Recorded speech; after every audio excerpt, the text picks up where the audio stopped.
بسم اللہ الرحمن الرحیم۔ آج ہم ایک ایسی روایت سننے جا رہے ہیں جو غیبت کے ابتدائی ایام کی حقیقت کو کھول کر سامنے لاتی ہے۔ یہ روایت حضرت امام زمانہ عجل اللہ تعالی فرجہ الشریف کی طرف سے لکھا گیا ایک توقیع یعنی خط ہے جو حضرت امام حسن عسکری علیہ السلام کی شہادت کے فوراً بعد سامنے آیا۔ یہ روایت حسن بن عیسیٰ اریزی سے مروی ہے جو کتاب الکافی، ارشاد شیخ المفید اور بحار الانوار جلد 52 یا 11 کے بعض ایڈیشنز میں مذکور ہے۔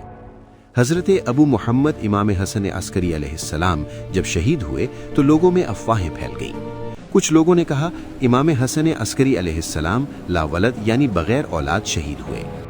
امام حسن عسکری کے بعد کوئی جانشین نہیں ہے۔ ہاں، یہ ایک گمبھیر بات ہے، اس کی وجہ سے امت میں تقسیم ہو سکتی ہے۔ کچھ نے کہا ان کے بعد ان کے بھائی جعفر، جسے جعفر قذاب کہا جاتا ہے، امام ہیں، اور کچھ شیعان حق نے کہا نہیں، ان کے بعد ان کے فرزند ہیں یعنی حضرت صاحب الزمان علیہ السلام۔ ایک شخص مصر سے حضرت امام زمانہ عجل کے لیے کچھ رقم یعنی خمس یا دیگر امانت لے کر مکہ آیا۔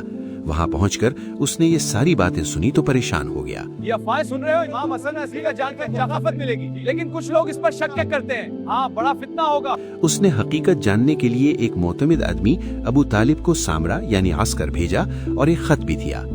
ابو طالب پہلے جعفر کے پاس گیا اور امامت کی دلیل مانگی۔ جعفر نے کچھ باتیں کی لیکن وہ مطمئن نہ ہوا۔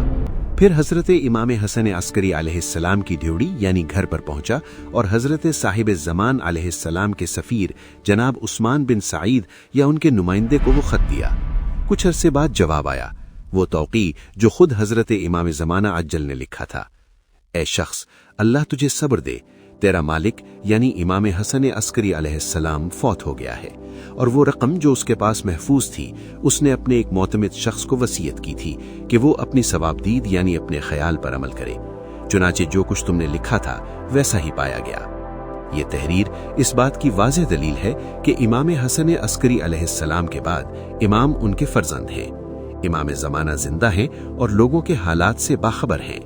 غیبت صغریٰ کے آغاز میں ہی امام نے اپنے شیعوں کو تسلی دی اور جھوٹے دعوے داروں سے خبردار کیا۔ یہ روایت ہمیں یاد دلاتی ہے کہ ہمارا امام غائب تو ہے مگر غافل نہیں، وہ ہماری ہر حرکت، ہر نیت، ہر دکھ درد سے آگاہ ہے۔ اے مولا یا صاحب الزمان، ہم تیری راہ میں انتظار کر رہے ہیں، ہمیں صبر عطا فرما، ہماری امتحانات میں مدد فرما، جلد از جلد ظہور فرما، دنیا کو عدل سے بھر دے۔ اللہم صلی علی محمد و آل محمد وعجل فرجہم۔ اگر آپ کو یہ روایت پسند آئی تو لائک کریں، شیئر کریں اور چینل کو سبسکرائب ضرور کریں تاکہ مزید ایسی روایات اور توقیات آپ تک پہنچیں۔ جزاکم اللہ خیرن، والسلام علیکم ورحمۃ اللہ وبرکاتہ۔